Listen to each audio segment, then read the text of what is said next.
गिबियावनो बयखौबो बड' खौरां चेनेलाव बरायनानै लाग्रोनाय जाबाय। दिनै नोंथांमोननो मोननैसो रादाबफोर लानानै फैदों। अन्नानै रादाबखौ जोबजासिम खोनासंलांदो। बिदिब्ला फैदो दिनैनि रादाबाव।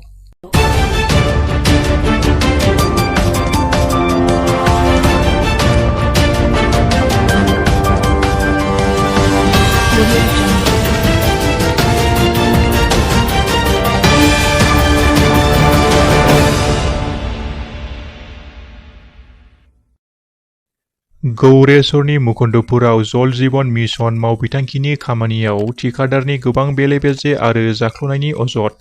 दै टेंकिनि खुन्थियाखौ थिकादारनि बिथोनाव दैनि सायावनो दाहालाय खालामदों लेबारफोरा। आथिखालनि तामुलपुर जिल्लानि गौरेसरनि मुकुन्दपुराव मिरु सोरखारनि गोबां सावरायजाथाव जल जीवन मिशन मावबिथांखियाव गोबां जाख्ल'नायनि अजद दिखांनायखौ नुनो मोन्दों। अजद बादिब्ला टेंकिनि खुन्थिया बानायनायाव दैनि सायावनो दाहालाय खालामदों लेबारफोरा। मख'जाथावदि मुकुन्दपुराव सिगाङावनो थानाय लोंनाय दै जगाय बिफान बिथांखिनि जायगायावनो खमैबो 13 लाखनिबो बांसिन रांजों थिकादार दिनेश बर'आ गोदानै लुफुंनाय जल जीवन मिशननि आगु बिथा थाखोनि सिङारि खामानियाव गाहाय थाखोनि जायोब्ला बिथांनि खामानिया बेसेबां मुलाम्फा गोनां जागोन होनना सोंथि सिखांदों। बेल' नङा, बिफानारि थिकादारनि जाख्ल'नायनि अंखआव बिथांखिनि खामानियाव हा गलायनाय अन्थाइ बालाजों लोगोसे माब्लाबाबो खोनाफेरै ताज मुंनि खम बेसेननि सिमेन्ट बाहायदों होननानैबो अजद दिखांदों जायगानि रायजो राजाफोरा। लोगोसे थिकादारनि खामानियाव गोजोननाय गैयै फोरमायना गोग्गो लोंनाय दै जगायनायनि बिथांखिनि खामानि मावनायनि सायाव नायबिजिरनो सोरखारनिसिम दाबि खालामदों। बिटिआर सरकारनि बिथोन बायदियै कुसुगावनि महामाया मन्दिराव इउपिपिएल दोलोनि गाहाय नेहाथारि राजु नार्जारिया खौरां लाहैदों। थांनाय रबिबार सानखालि 27 नं राजा लामाजों नांजाबनाय कुसुगाव महामाया मन्दिराव हरनि समाव रावबो गैयै खाबु लानानै सिखाव हाबनाय जाथाय जानानै थांदोंमोन। सिखावफोरा मन्दिराव हाबनानै मन्दिराव थानाय सना रुपा गासैखौबो खावनानै लानानै थांदोंमोन।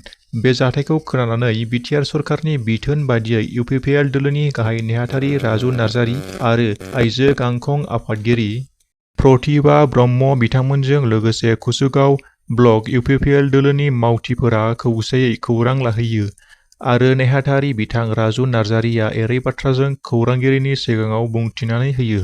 दिनैहाय बेहाय इउपिपिएल हान्जानिफ्राय जोंनि आइजो गांखंनि आफादगिरि लोगोसे जोंनि इउपिपिएलनि मावथि फारिया लोगो बिथांमोन कुसुगाव ब्लकनि आरो कुसुगाव टिसिएलसिसिनि चेयारमेन बिथाङाबो बेयाव दंफैयो। जयैनो जोङो बेहाय नायदिंफैनानै कमिटिनो जों मा मदद होनो हायो मा हेफाजाब होनो हायो बेखौ जों सावरायलायफैदों आरो जोंनि इउपिपिएल हान्जानिफ्राय आरो बिटिआर सरकारनिफ्राय जेसेबां हेफाजाब नांगौ बे मन्दिरनो कुसुगाव मा महामाया धामनो जेसेबां हेफाजाब नांगौ बे हेफाजाबखौ होनो थाखाय जोंनि बिटिआरनि चिफ सार प्रमद बर' सारा जोंखौ बेयाव दैथायहरदों आरो बिथाङा मोनसे एसुरेन्स होदों जेसेबां मदद आरो हेफाजाब बे मन्दिरनो नांगौ जौगाखांनायाव बा जोंनि जे बाव भक्तफोर फैयो बे भक्तफोरनि मोजांनि थाखाय मा बाव दाथाय बा इनफ्रास्ट्राक्चार डेभेलपमेन्ट खालामनांगौ बेखौहाय थाबैनो खालामगोन होननानै बिथाङा मोनसे एसुरेन्स होदों।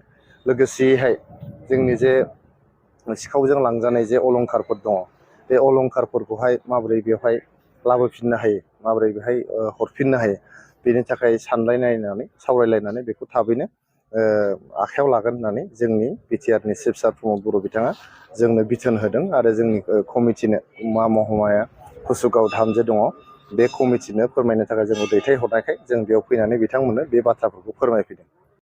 बारग' एनडिएफबिफोरनि गोख्रों नाजानायजों इउबिपिअ एबा गुबुन गुबुन आफाद गौथुमनि मुं लानानै ब्लेकमेल खालामनानै गुबुन गुबुन सुबुंफोरनाव रां थगायनानै जाग्रा कान्तेश्वर बर'खौ हमनो हाबाय। मोनसे स्रोद सुलुंनि बिथाजों सं दाननानै बारग' एनडिएफबि हान्जानि माखासे सोद्रोमाफोरा गुवाहाटी नोगोरमानि मालिगावनि आइदेनगाव हाजो थिखिनियाव हमनो मोनहैयो। मख'नो गोनांदि थांनाय माखासे समनिफ्रायनो बे सुबुङा ब्लेकमेल खालामनानै गोबां रां थगायनानै जादों होनना मिथिहोदों। हमजानाय ब्लेकमेलारखौ नलबारि जिल्लानि सिङाव थानाय राङाफालिनि होननानै सिनायथि होदों। गुबुन रायजोआव खामानि मावहैनानै न' फारसे फैबाय थानाय समावनो सासे बर' सुबुङा गोमाफैदों। केरेलानिफ्राय न' फारसे फैबाय थानाय समावनो सोनाब बेंगलनि उत्तर दिनाजपुर जिल्लानि इटारद जायगानिफ्राय सासे बर' सुबुङा गोमादों। थांनाय रबिबाराव 10 रिंगासो समनिफ्रायनो इटा रड बास स्टेन्डनिफ्राय हरखाबै गोमाफैदों गसाइगाव महकुमानि सिङाव थानाय 2 नं हास्रावबारि गामिनि थागिबि करेन नार्जारिनि फिसाज्ला किरन्जय नार्जारिया सानै लोगोफोरजों न' फारसे फैबाय थानाय समावनो हरखाब गोमाफैदों होननानै मिथिनो मोननाय जादों। एरैहाय किरन्जय नार्जारिनि गोमानाय खौरां मोननायनि उनाव नखराव दुखुनि थासारिया साग्लोबो। बेनिखायनो सावगारियाव नुनाय किरन्जय नार्जारिखौ बहाबा नुसनोब्ला स्क्रिनाव होनाय जानबुं नम्बराव खौरां हरनो थाखाय नखरनि सुबुंफोरा खावलायदों। दिनैनि थाखाय एसेखिनियानोसै। आसा खालामो नोंथांमोना रादाबखौ खोनासंनानै मोजां मोनबाय।